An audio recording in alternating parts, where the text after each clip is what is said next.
One time I finished service here, people went to drag me online. Who came to this church and said that apostle is speaking against boys who are sleeping with boys is hateful?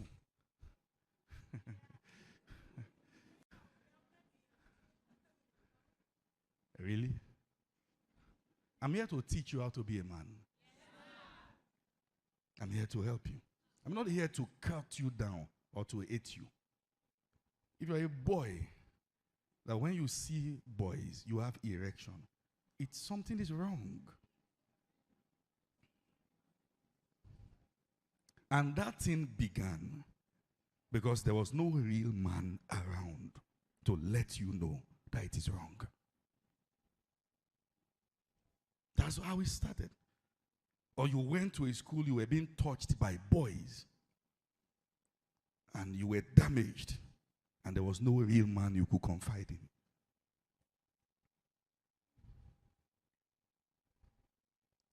The problem of the next generation is deeper than you can imagine.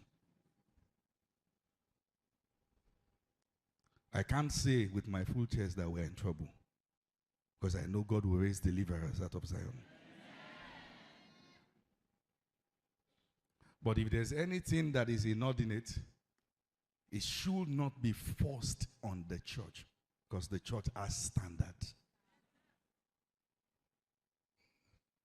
Maybe a boy wants to wear open belly button, and doing worship you are doing, will hold you and say, Kai, Mashibe.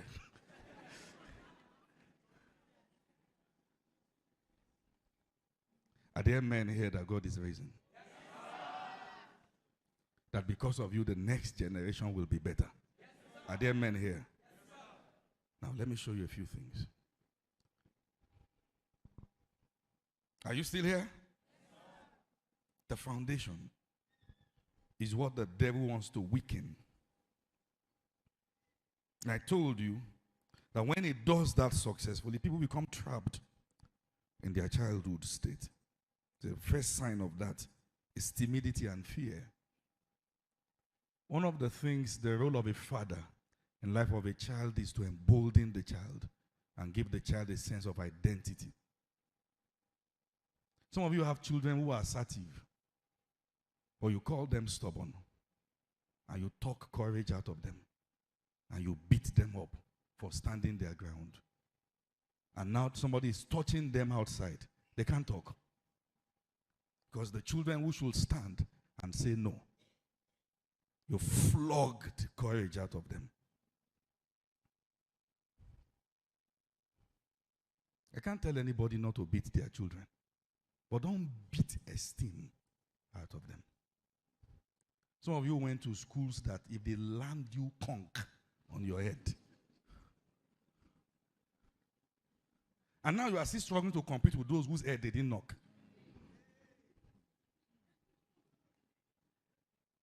I went to a kind of school that there's a boy in our class, they call him Obina. Obina was selling spare parts with his boss. So when somebody makes noise in the class teacher will say, Obina, go and slap the person. And Obina will tell you to dress your face like this. And when he lands, these are things that beats out esteem out of people. The curriculum and the structure of education in Africa can never raise giants. It can't. Some of you are very intelligent people, but you did courses that you have no business with. Somebody is going to study psychology, he has to struggle with physics and chemistry. What's that for? And you kept failing at that, and the system keeps you there. I see people here that will infiltrate the education sector and change narratives. I see people who are raising structures that is a radical departure from the norm. We are going to build schools, universities, not one, universities, and change the narrative. Help is not coming from the government. We are the government. Oh yes. Oh yes, we are. No political structure change any nation unless you are not reading. People will rise and collect their government through thinking and change things. Oh, yes. Oh, yes. I see people going into creativity and changing the narrative.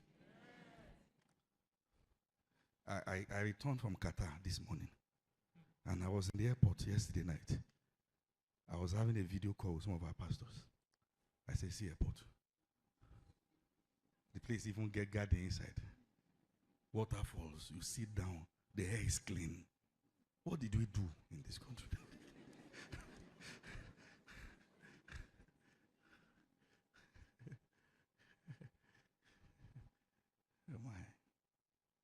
But we're not going to sit back and complain. We'll change things. I didn't hear amen to that. We'll change things. We'll change things. Now, pay attention. Some are still scared. Scared of being criticized, scared of not being loved, scared of rejection, scared of being seen, scared of making mistakes, scared of being the object of attention, scared of being seen by the crowd. They're scared of being the only voice in the room. They're scared of unleashing their potentials. What are you afraid of? Who are you afraid of? If you walk out from your seat and stand in the front, everyone looking at you have their own challenges. Learn to own your moment and don't be afraid. I shared my story with you. I used to have low self-esteem. I went to the bank. My dad sent me to the bank to go deposit money for him. And it was there's something customer day or something like that. So I went there. And there was a cake. And they said it's for customers. Why? I didn't cut. Because I felt, well, not me. And when I got back, he asked, there was cake there. Did you take yours? I said, no. He said, enter the car. And he drove back to the bank. And he stood there. And he said, this is my son. Go cut your cake. And I was shaking. And I went there. And I cut my cake. He said, enter back into the car. He said, never be afraid of taking what is yours. Never be afraid. Real men pay attention to their kids.